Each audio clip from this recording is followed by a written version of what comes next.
Today this press conference is being organized in connection with the recovery of mobile phones which were stolen at different times and from different places from the jurisdiction of District Kathua. Our IT section of DPO Kathua, by doing its technical analysis, recovered these stolen mobile phones from different parts of the country like Punjab, Himachal Pradesh, Bihar, Tamil Nadu and Assam. J&K Police Kathua, with the aim to extend public service, recovered 74 stolen mobile phones including 3 Apple iPhones with a purchase value of approximately 15,04,000 rupees, for which complaints were registered in various police stations of District Kathua. Today we are handing over these recovered 74 Android phones and Apple iPhones to their rightful owners after proper verification. Similarly, Cyber Police Station Kathua has demonstrated its commitment to combat cybercrime by recovering defrauded amount of rupees 12,47,262 rupees in multiple complaints during the month of September and October 2025. During the year 2025, an amount of 68,30,825 rupees have been successfully recovered by the Cyber Police Station of District Kathua. And it is pertinent to mention here that after the establishment of Cyber Police Station, a total amount of rupees 1,18,80,550 rupees has been successfully recovered so far.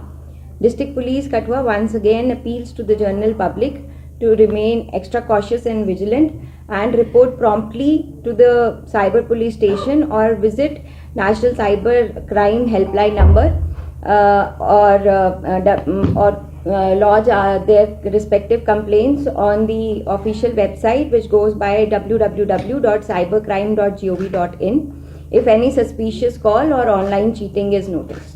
Thank you so much. Ma'am, पिछले कल जो है 2 एसपीओस को जो है वो dismiss भी किया गया सर्विस से, तो किस तरह से देखते हैं उनके बारे में, अगर आप थोड़ा सा विस्तार से मीडिया के थ्रू ब्रीफ करना चाहेंगे तो?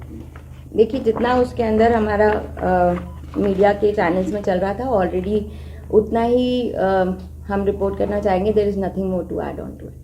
मैम, अगर बात करें कि जिस तरह से अब हमने देखा कि कल भी पुलिस द्वारा जो है विभिन्न सिम कार्ड वेंडर्स के पास जो है वो विजिट किया जा रहा है और एक नई जो है पहल पुलिस ने की है। इससे पहले जो है फेक सिम्स जो है फेक रजिस्ट्रेशन की जाती थी, तो इसमें कुछ ऐसा सामने निकल कर आया है कि फेक आइडेंटिटी पर सिम एक्टिवेट हुए हैं? नहीं, अभी तक ऐसा कोई मामला सामने नहीं आया है। हमने जितने भी यहाँ पे सिम वेंडर्स हैं उनके दुकानों पे रेड करी थी, उसको चेक किया गया है वेदर वो बायोमेट्रिक का इस्तेमाल करके ही सबको सिम दे रहे हैं और अभी तक वही पाया गया है। मैम, ये जितने भी फ़ोन मिले हैं इसमें स्टोलन है या स्नैचिंग किए भी हुए हैं फ़ोन? ये हर तरीके से हैं, बीच में स्टोलन भी हैं, कहीं जैसे पॉकेट से गिर गया वो मिस हो गया तो वो वाले भी हैं बीच में, पर ज़्यादातर तादाद जो है वो स्टोलन मोबाइल फ़ोन्स की। क्या देखते हैं मैम, पिछले दिनों देखने में आया कि बहुत बड़ी कार्रवाई कठुआ पुलिस की तरफ से की गई है, जो OGW हैं उनके नेटवर्क को तोड़ने की कोशिश भी की गई है।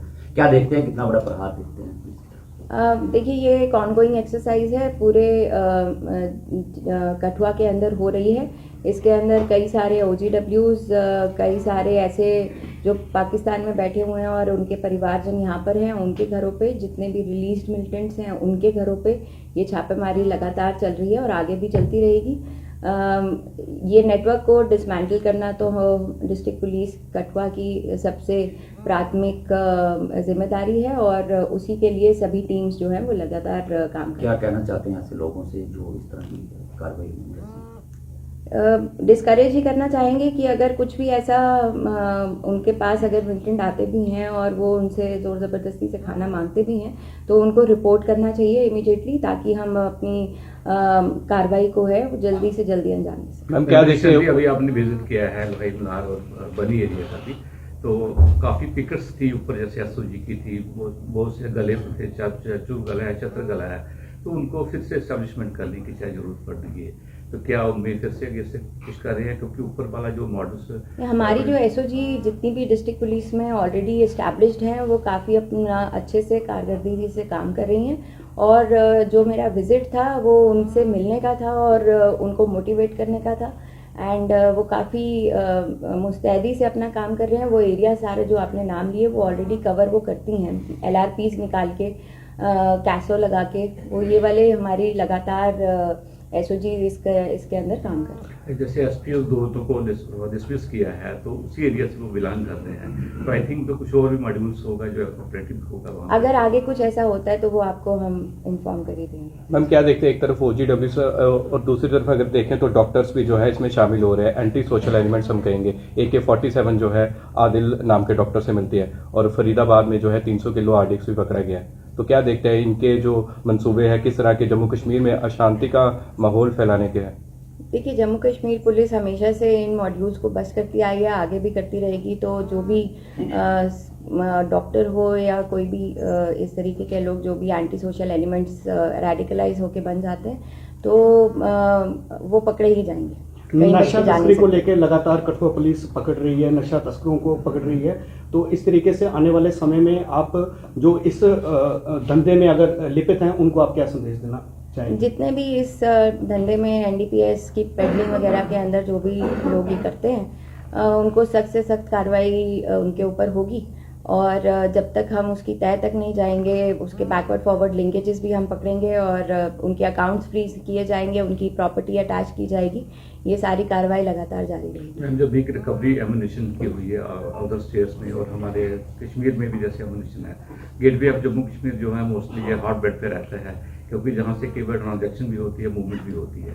तो इंटरनेशनल बॉर्डर है, दूसरे इंटरस्टेट बॉर्डर्स हैं, तो वहाँ पे जो ग्रिड कितने स्ट्रेंथन किए गए हैं, क्या देखते हैं? देखिए, बॉर्डर ग्रिड हमारा पूरे तरीके से स्ट्रेंथन है। यहाँ पे BSF और डिस्ट्रिक्ट पुलिस जो है वो साथ में CRPF भी, हम लगातार इसका बार बार आंकलन करते रहते हैं, उनसे मिलते रहते हैं और हमारी एक्सरसाइज लगातार जारी रहती है। ये पूरा बॉर्डर ग्रिड काफ़ी अच्छे तरीके से हमने मैनेज कर रखा है। मैं पिछले दिनों समाज के कुछ लोगों ने बड़ा ज़्यादा प्रोटेस्ट किया क्योंकि एक कठुआ के रहने वाले एक व्यक्ति ने कुछ अभद्र भाषा का प्रयोग किया था हमारे प्रभु श्री राम जी के ऊपर। तो लोगों का कहना है कि उस आदमी को अभी तक अरेस्ट क्यों नहीं किया जा रहा है, क्या कार्रवाई जो है पुलिस द्वारा उस पर की जा रही है? प्रदीप अम्बेडकर की अगर बात करें, मैं आपके माध्यम से सबको बताना चाहूँगी कि वो पुलिस की इस कार्रवाई के डर से देश छोड़ के भाग चुका है और हम वेट कर रहे हैं। सभी एयरपोर्ट्स पे हमने इन्फॉर्म कर दिया है, जैसे ही वो अपना वापस इंडिया आएगा तो उसको पकड़ लिया जाएगा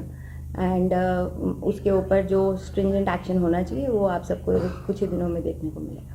मैम नशा तस्करी की बात करें, जिस तरह हमारे सहयोगी ने पूछा, और कुछ अभी भी ऐसे लोग हैं, आप 10 ग्राम 5 ग्राम 6 ग्राम चिट्टे वाले पकड़ते हैं, तो जो बड़ी खेप है वो क्यों नहीं अभी पकड़े जा रहे? जो बड़े लोग हैं जो इन्हें सप्लाई करते हैं, सप्लायर्स को भी पकड़ा जा रहा है और बैकवर्ड फॉरवर्ड लिंकेजेस बिल्कुल निकाले जाते हैं। केसेस को तब तक अब हम चालान नहीं करेंगे जब तक हम उसके अंदर पूरे तरीके से बैकवर्ड फॉरवर्ड लिंकेज में जाके उन सप्लायर्स को ना पकड़ लें जो एक्चुअली पेडलिंग में शामिल है। साइबर वालों ने पिछले दिनों काफी अच्छे काम किए, काफी लोगों के अमाउंट्स जो है वो रिकवर करवाए हैं। पहले लोगों का विश्वास नहीं होता था साइबर पे, अब साइबर पे जो है साइबर पुलिस की अगर बात करें बनता हुआ दिख रहा है। तो किस तरह से देखते हैं आपकी टीम जो है साइबर की काम कर रही है? हमारी साइबर पुलिस टीम, जैसे कि आज पूरी प्रेस ब्रीफिंग ही उनकी वजह से हुई है, बिकॉज उन्होंने एक बहुत अच्छा काम करके इतने सारे मोबाइल फोन्स रिकवर करे हैं और साथ में जितने भी लोगों का पैसा फ्रॉड में फ्रॉडिलेंटली लिया गया है उसमें भी काफ़ी हद तक रिकवरीज हुई हैं। 1 करोड़ प्लस जब से साइबर पुलिस स्टेशन बना है तब से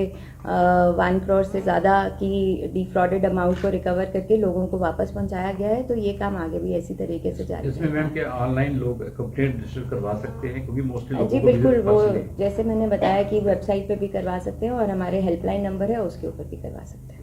अब क्या